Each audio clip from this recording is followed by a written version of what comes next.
بسم الله الرحمن الرحيم. الحمد لله وكفى وسلام على عباده الذين اصطفى أما بعد.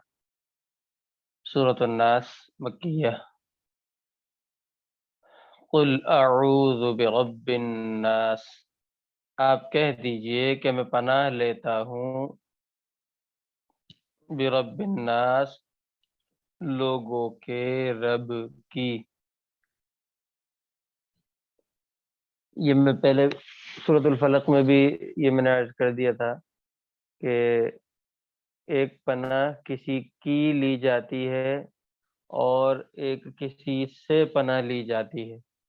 تو کسی جس کی پناہ لی جاتی ہے وہ کوئی ایسی ذات ہوتی ہے، یعنی بڑی ذات ہوتی ہے، آسان سے لفظوں میں، کہ اس کے سائے میں، اس کے جہاں تک اس کی قدرت ہو، قدرت کاملہ ہو جیسے اللہ تعالیٰ، یا قدرت جزی ہو جیسا کہ باپ ہوتا ہے، اساتذہ شیخ ہوتے ہیں، اساتذہ ہوتے ہیں. تو ان کی جو ہے قدرت جزی ہوتی ہے، تو ان کی پناہ ہم حاصل کر سکتے ہیں. لیکن جو جس سے پناہ حاصل کی جاتی ہے وہ بدترین چیز ہوتی ہے، آسان لفظوں میں کہ وہ بدترین چیز ہوتی ہے، ہم اس سے بچنا چاہتے ہیں. تو قل اعوذ برب الناس، آپ کہہ دیجئے کہ میں پناہ لیتا ہوں لوگوں کے رب کی. ملک الناس یعنی لوگوں کے بادشاہ کی. ملک الناس جو کہ لوگوں کا بادشاہ ہے. الہ الناس یعنی لوگوں کے الہ کی، معبود کی، لوگوں کے الہ کی، لوگوں کے معبود کی. کس چیز سے پناہ لیتے ہیں؟ من شر الوسواس الخناس، وسوسہ ڈالنے والے کے شر سے جو پیچھے ہٹنے والا ہے. وسوسہ ڈال کر پیچھے ہٹنے والے کے شر سے. خناس کہتے ہیں پیچھے ہٹنے والا، وسوسہ ڈال کر پیچھے ہٹ جانے والے کے شر سے. الذی یوسوس فی صدور الناس، جو کہ لوگوں کے دلوں میں وسوسہ ڈالتا ہے، جو کہ لوگوں کے دلوں میں وسوسہ ڈالتا ہے. خناس کے معنی پیچھے ہٹ جانے والا بھی آتا ہے، اور خناس کے معنی چھپنے والا بھی آتا ہے. الذی یوسوس فی صدور الناس، جو لوگوں کے دلوں میں وسوسہ ڈالتا ہے. من الجنتی والناس، جنات میں سے ہو اور انسانوں میں سے، یعنی جنات میں سے ہو وہ خناس وسواس، اور خناس جو ہے جنات میں سے ہو یا انسانوں میں سے ہو. پتہ چلا وسوسہ صرف شیطان ہی نہیں ڈالتا، یعنی صرف جنات ہی نہیں ڈالتا، وسوسہ انسان بھی ڈالتا ہے. یعنی وسوسہ ڈالنا کام تو صرف شیطان کا ہی ہے، لیکن شیطان صرف جنات میں سے نہیں ہوتا. کچھ شیطان انسانوں میں بھی ہوتے ہیں، کچھ شیطان جنات میں ہوتے ہیں. جو شیطان اکبر ہے وہ جنات میں سے ہے، باقی اس کے زیادہ تر اس کے جو چیلے ہیں وہ جنات میں سے ہیں، اور کچھ چیلے اس کے انسانوں میں بھی ہوتے ہیں. دوبارہ ترجمہ کرتا ہوں. قل اعوذ برب الناس، آپ کہہ دیجئے کہ میں پناہ لیتا ہوں لوگوں کے رب کی. ملک الناس جو کہ لوگوں کا بادشاہ ہے. الہ الناس جو لوگوں کا معبود ہے. ان تمام صفات کے حامل شخص ذات کی پناہ لیتا ہوں.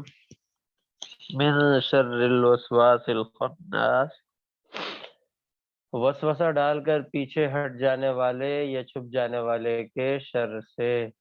الذی یوسوس فی صدور الناس،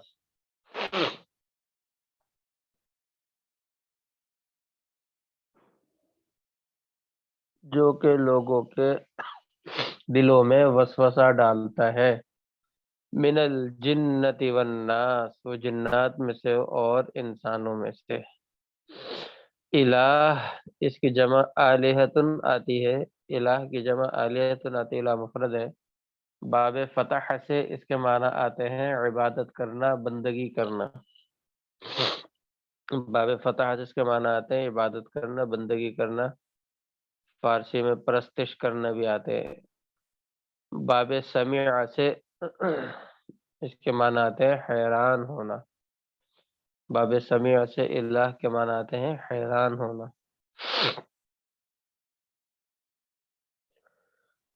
خناس، خناس سے واحد مذکر اس میں مبالغہ ہے، واحد مذکر کے صیغہ اس میں مبالغے کا صیغہ ہے یہ۔ باب نصرہ اور ضربہ دونوں سے اس کے معنی آتے ہیں پیچھے ہو جانا، چھپنا۔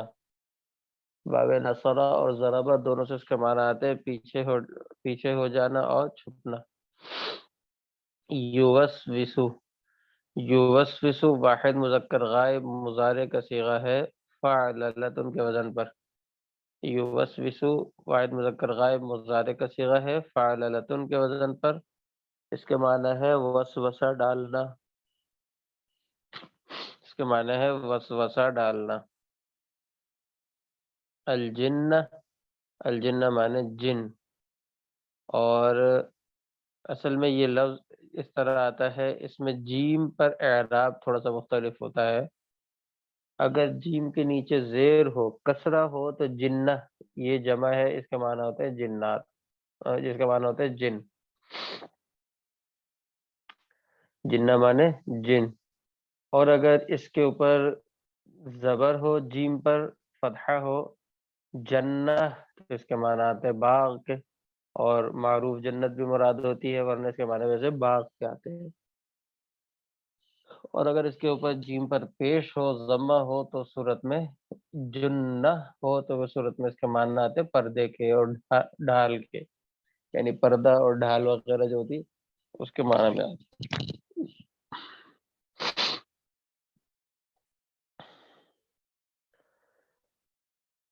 گزشتہ صورتوں کے اندر آفات سے بچنے کا حکم دیا گیا تھا، تو اس صورت میں بھی ایسے شرور اور آفات سے پناہ مانگنے کا حکم دیا جا رہا ہے جو انسان کے دل تک پہنچ جاتی ہے۔ روحانی چیزوں کا ذکر تھا گزشتہ صورت کے اندر بھی، اس کے اندر بھی انہیں روحانی چیزوں کا ذکر ہے، ایسی ہیں کہ بعض اوقات انسان کے ایمان کو زائل کر دیتی ہیں۔ اسی طرح گزشتہ صورت کے اندر دنیاوی جو ہے آفات اور مصائب سے پناہ مانگنے کی تعلیم تھی، اس صورت میں آخرت کے آفات اور مصائب سے پناہ مانگنے کا حکم ہے، شر سے پناہ مانگنے کا حکم ہے دیا جا رہا ہے اس کے اندر، جو کہ ہر گناہ کی اور وسوسے یعنی ہر گناہ کی جڑ ہے، اسی طرح وسوسہ شیطانی جو ہے اس کی جڑ ہے۔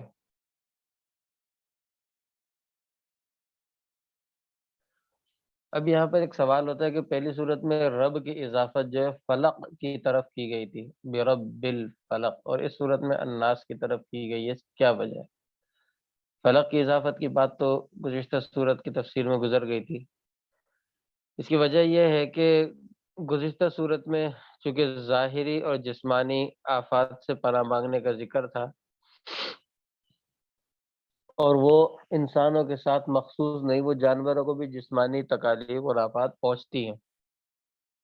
اس لیے اس صورت میں جس آفت اور شر کا بیان کیا گیا تھا وہ انسان کے ساتھ مخصوص نہیں تھا، اور اس صورت کے اندر، صورت الناس کے اندر جس شر اور آفات کا ذکر کیا گیا، اس شر اور آفت وہ ایسی ہے، وہ انسان کے ساتھ خاص ہے، وہ انسان کے ساتھ خاص ہے، اس کا نقصان صرف انسان کو ہوتا ہے، جانوروں اور کسی کو نہیں ہوتا۔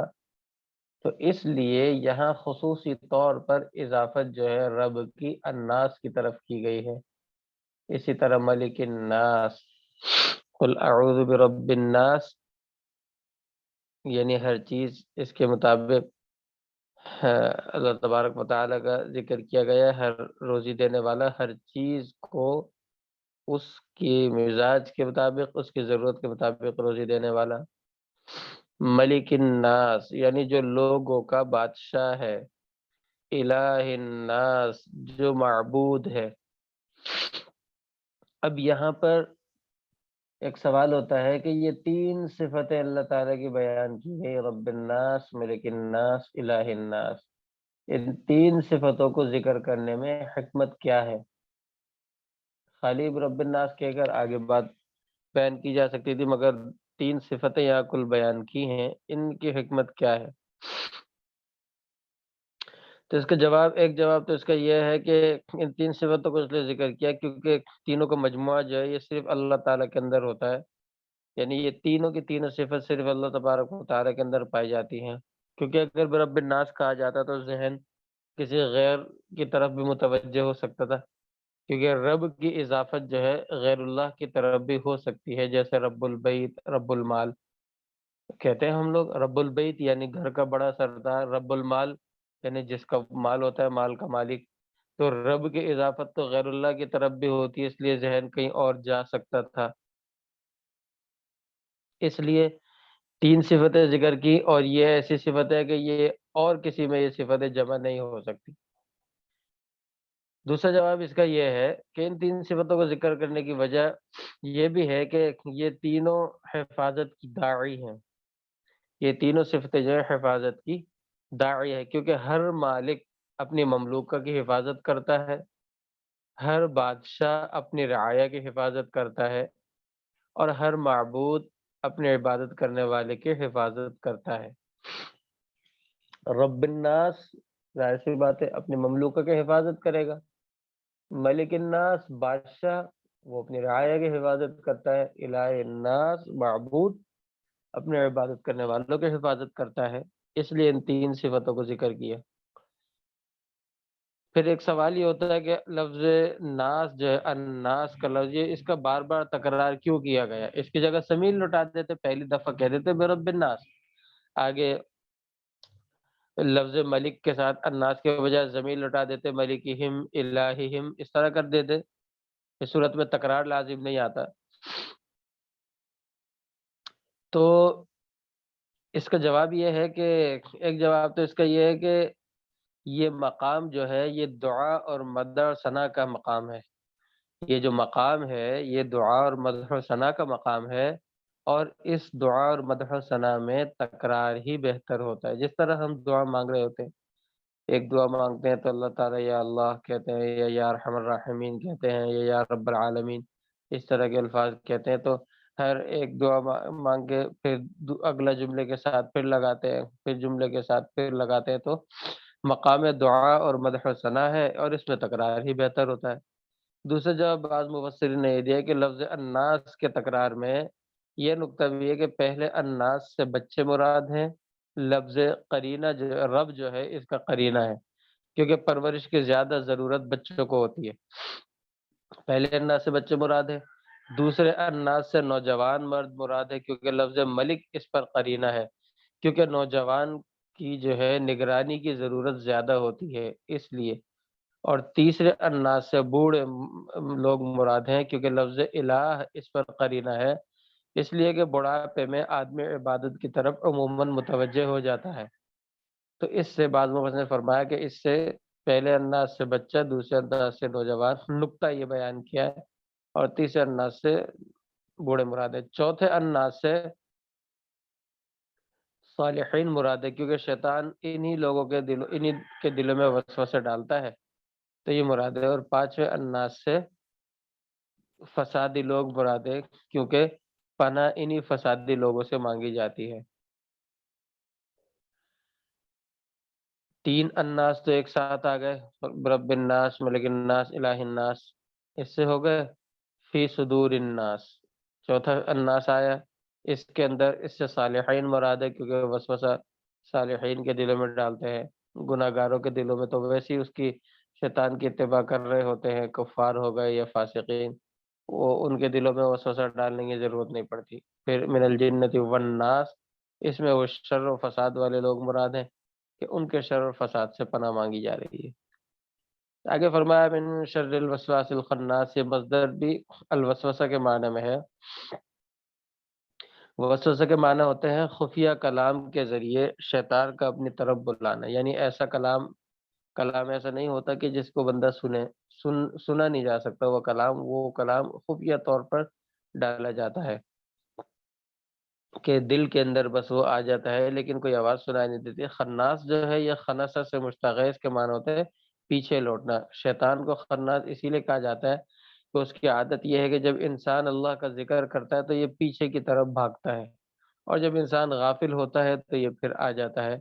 تو اس لیے آپ صلی اللہ علیہ وسلم کا ارشاد ہے کہ ہر انسان کے دل میں دو گھر ہیں، ایک میں فرشتہ رہتا ہے، دوسرے میں شیطان۔ فرشتہ اس کو نیک کاموں کی ترغیب دیتا ہے اور شیطان برے کاموں کی۔ پھر جب اللہ تبارک و تعالیٰ کا ذکر شیطان سنتا ہے تو فوراً پیچھے ہٹ جاتا ہے، اور جب وہ اللہ کے ذکر میں مشغول نہیں ہوتا ہے تو شیطان اپنی چونچ اس کے دل پر رکھ دیتا ہے اور وسوسہ ڈالتا ہے۔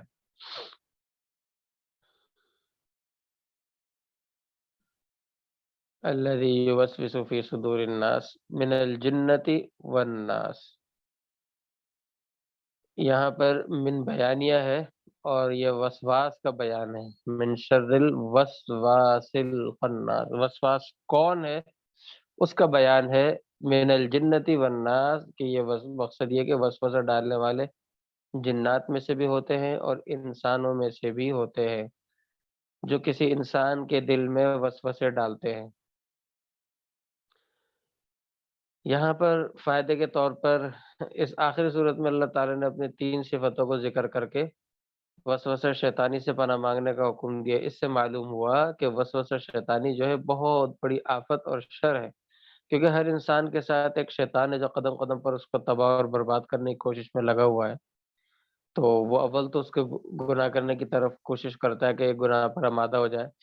اگر وہ شیطان اس میں کامیاب نہیں ہو پاتا، یعنی انسان کو گناہ کرنے پر آمادہ نہیں کرتا، تو اب اس کی پھر کوشش ہوتی ہے کہ اس کے عبادت کو خراب کر دے۔ عبادت کیسے خراب کرے کہ اس کے دل کے اندر عبادت کے متعلق دکھلاوا، ریا اور تکبر اور عجب، یہ چیزیں اس کے اندر ڈال دے گا۔ عجب کا مطلب یہ ہوتا ہے، تکبر تو آپ کو پتہ ہی ہوگا کہ اپنے آپ کو بڑا سمجھنا اور اس کا اظہار کرنا۔ عجب کہتے ہیں کہ بندہ ویسے لوگوں کے سامنے تو عاجزی کا اظہار کرے اور دل میں اپنے آپ کو کچھ نہ کچھ سمجھے، دل میں اپنے آپ کو بڑا اور کچھ نہ کچھ سمجھے اور لوگوں کے سامنے عاجزی کا اظہار کرے۔ بعض علماء اور بزرگوں نے فرمایا کہ یہ عجب تکبر سے زیادہ خطرناک ہے۔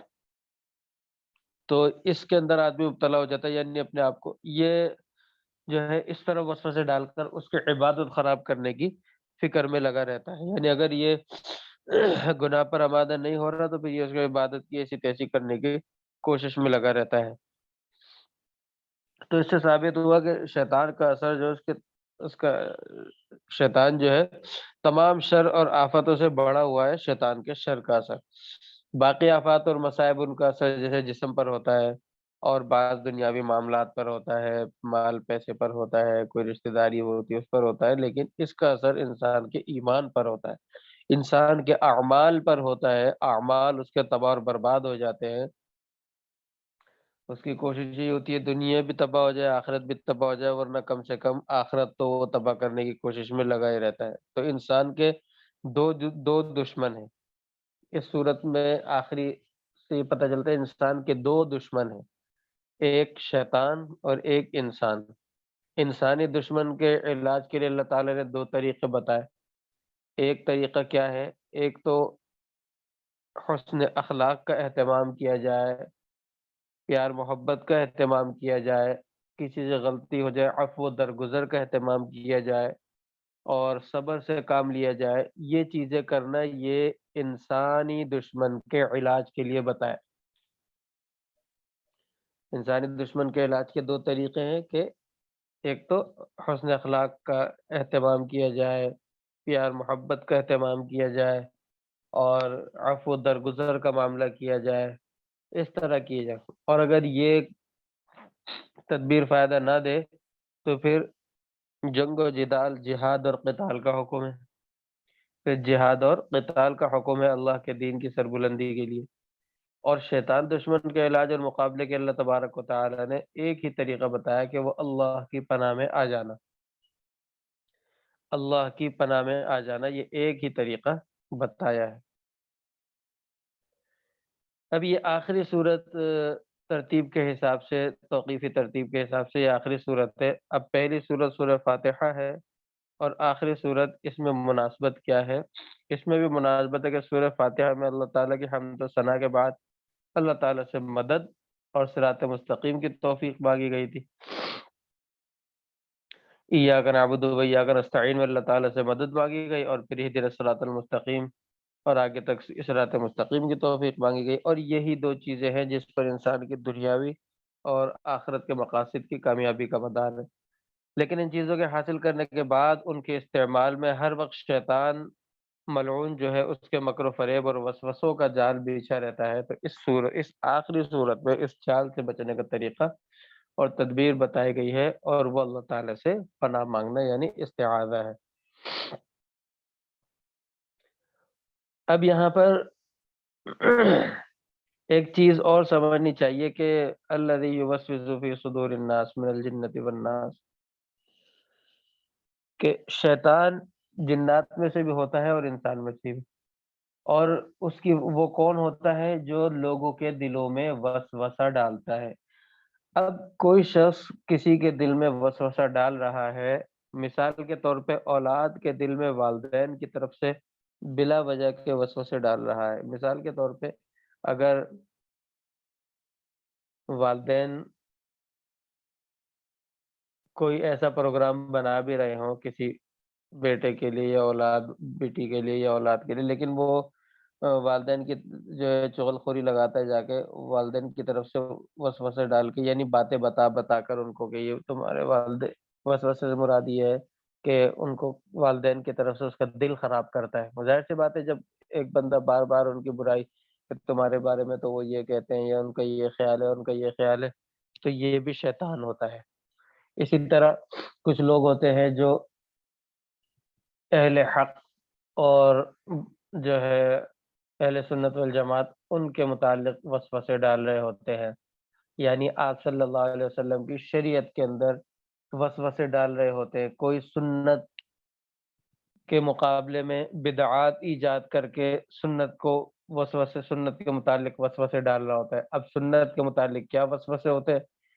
لوگ سمجھتے ہیں کہ پتہ نہیں دین تو انہوں نے اتنا مشکل بنا دی ہے، تو بہت آسان ہے دین۔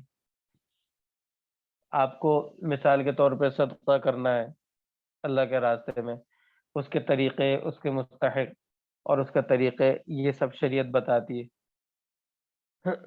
یسألونک ماذا ينفقون قل ما انفقتم من خیر فللوالدین والاقربین والیتامى والمساکین وابن السبیل۔ اللہ تعالیٰ نے جن پر خرچ کیا جائے، فرض ہو یا نفلی صدقے، وہ سب کا بتایا۔ اب ایک شخص لوگوں کو بتاتا ہے طریقے کہ بھئی آپ میلاد کی محفل لگاؤ، آپ جو ہے اس طرح کے معاملات بتاتا ہے کہ آپ کو پریشان ہونے کی کیا ضرورت ہے، لوگوں کو بلاؤ، جمع کر کے قرآن خوانی کرواؤ اور اپنے گھر والوں کو بخش دو، ان کی بخشش ہو جائے گی۔ آ رہی بات سمجھ میں؟ اس طرح کی چیزیں ڈال کر اب لوگ کہتے ہیں کہ ہاں بلا وجہ ہم ان کو دیں، ان کو کریں، ان کو کریں، یہ کام، اس سے بہتر ہے ہم جو ہے میلاد کی محفل کرائیں اور چھٹی۔ اسی طرح آج کل تو یہ دیکھنے میں آتا ہے شادی کے موقع پر بعض لوگ شادی کے پروگرام پر پہلے میلاد کی محفل کراتے ہیں، اور ان کے چلے جانے کے بعد پھر خوب گانے بجاتے ہیں۔ وہ سمجھتے ہیں ہم نے میلاد کی محفل کرا لی، اب اس کے بعد ہم جو بدمعاشی کریں کوئی گناہ نہیں ہے۔ آج کل یہ ہو رہا ہے سلسلہ۔ تو سنت کے مقابلے میں یہ وسوسہ ڈال کر یہ بدعات رائج ہو گئی ہیں آج۔ آپ صلی اللہ علیہ وسلم کے صحابہ کرام جو آپ صلی اللہ علیہ وسلم پر جان قربان کرنے والے لوگ تھے، ان کو تو یہ خیال نہیں آیا کہ ہم آپ صلی اللہ علیہ وسلم کا جشن منائیں، لیکن 600 ہجری کے بعد کے لوگوں اور پھر یہ ہمارے ہند و پاک میں انگریز کے آنے کے بعد اس کے ناپاک وجود جب یہاں پر رکھا گیا، اس کے آنے کے بعد یہ لوگوں کو بہت زیادہ محبت جاگی کہ ہم ایک جشن منانا چاہیے آپ صلی اللہ علیہ وسلم کی تشریف آوری پر، اور صرف ایک دن منانا چاہیے، باقی اسی طرح آپ صلی اللہ علیہ وسلم کی احادیث کے متعلق ایک سیدھا سا آسان سا معاملہ چلتا ہوا آ رہا تھا. جو من گھڑت احادیث تھیں اس کے اصول مقرر تھے محدثین نے. بات سمجھ میں آ رہی میری آپ کو؟ جی جی سمجھ گئی. اصول مقرر تھے، اپنے من پسند مسائل بیان کر کے شروع کر دیے، صحیح ترین احادیث کو موضوع من گھڑت کہنا شروع کر دیا، اور موضوع من گھڑت احادیث کو جو ہے صحیح حدیث صرف اپنے مسلک کو بیان کرنے کے لیے کہنا شروع کر دیا. یعنی سیدھی بات کے مسلک آپ صلی اللہ علیہ وسلم اور آپ کے صحابہ والے طرز سے ہٹ گئے. اسی طرح جو حدیث دیکھا کہ یہ ہمارے مسلک کے خلاف آ رہی ہے اس پر جو ہے ضعیف کہہ دیے، بلا سوچے سمجھے تحقیق کے فوراً ضعیف کہہ دیا. میرے اپنے ساتھ کچھ اس طرح کا معاملہ، بہت سارے لوگ جو ایک بالکل نرے جاہل ہیں، جنہوں نے حدیث پڑھی ہی نہیں ہے، درس نظامی نہیں پڑھا انہوں نے، تو حدیث کی تحقیق کا سوال ہی پیدا نہیں ہوتا، وہ بھی بڑے آرام سے کہتے ہیں کہ یہ حدیث ضعیف ہے. پھر جب ان سے میں یہ سوال کرتا ہوں کہ ذرا بتائیے گا اس کے ضعیف ہونے کی وجہ کیا ہے، ایسا کون سا راوی ہے جس کی وجہ سے ضعیف ہے، یا یہ متن اس کا آپ کے نظر میں متن میں گڑبڑ ہے یا سند میں گڑبڑ ہے. یہ سوال کر لینے کے بعد پھر آگے اس کے پاس جواب نہیں ہوتا. آگے پھر وہ بولتا ہے آپ ہمارے یہاں وہ ہے، اس سے بات کر لیں، ہمارے یہاں وہ ہے. تو میں اس سے کہتا ہوں کہ نہیں، مجھے کسی کے پاس جانے کی ضرورت نہیں ہے، مجھے پتہ ہے کہ آپ لوگوں کے پاس جواب نہیں ہوتا. دوسری بات یہ کہ ابھی دیکھ لیں، حضرت مفتی اعظم پاکستان حضرت مفتی محمد رفیع عثمانی صاحب، ہمارے استاد محترم رحمۃ اللہ علیہ کے انتقال ہوا، اس پر نماز جنازہ حضرت شیخ الاسلام مفتی تقی عثمانی صاحب نے پڑھائی. اس میں سورہ فاتحہ، حمد اور ثنا، پہلی تکبیر کے بعد جنازے میں حمد و ثنا پڑھی جاتی ہے. حمد و ثنا کے مقام پر سورہ فاتحہ پڑھی، سورہ فاتحہ کی قرات نہیں کری، تلاوت قرات نہیں کری، سورہ فاتحہ پڑھی. پڑھنے اور قرات کرنے میں فرق ہوتا ہے. قرات کرنے اور تلاوت کرنا الگ ہوتا ہے، اور ویسے پڑھنا بطور حمد و ثنا کے پڑھنا وہ اور ہوتا ہے. تو انہوں نے قرات نہیں کری کیونکہ قرات کا مقام نہیں ہے. کچھ لوگ اور اسی طرح کچھ غیر مقلدین وہ اس پر بہت کہنے کہ دیکھو انہوں نے پڑھی ہے، سورہ فاتحہ کی قرات ثابت ہے، اور اس طرح. تو یہ لوگوں کے دلوں میں وسوسہ ڈالنا. اب الحمدللہ علماء کرام نے اس پر ویڈیو کلپ بھی اور ہر موقع پر ہر مقام پر بیان کر کے اس کی وضاحت کر دی ہے کہ مسئلہ کے احناف سے آپ لوگ واقف نہیں ہیں تو اپنا وسوسے ڈال لیں، شیطانوں والے حرکتیں کرنے سے اپنے آپ کو بچائیں، لوگوں کے دلوں میں وسوسہ ڈالے. اس دن سے کئی لوگ سوالات کر کے پوچھ رہے ہیں، پریشان ہو رہے لوگ. تو اس لیے بہت سارے لوگ ہوتے ہیں، کوئی اساتذہ کے متعلق آپ کے کوئی الٹی سیدھی باتیں کر رہا ہے تو شاگردوں کو چاہیے، کیونکہ شاگرد اور استاد کا رشتہ ایسا ہوتا ہے کہ اگر استاد کوئی شاگرد کے سامنے خود اس نے شاگرد نے نہیں دیکھا کوئی ایسی صریح خلاف شریعت کوئی کام، تو شاگرد کے جس شاگرد کے دل میں استاد کے متعلق کوئی بات آ جائے اس شاگرد کا زوال شروع ہو جاتا ہے.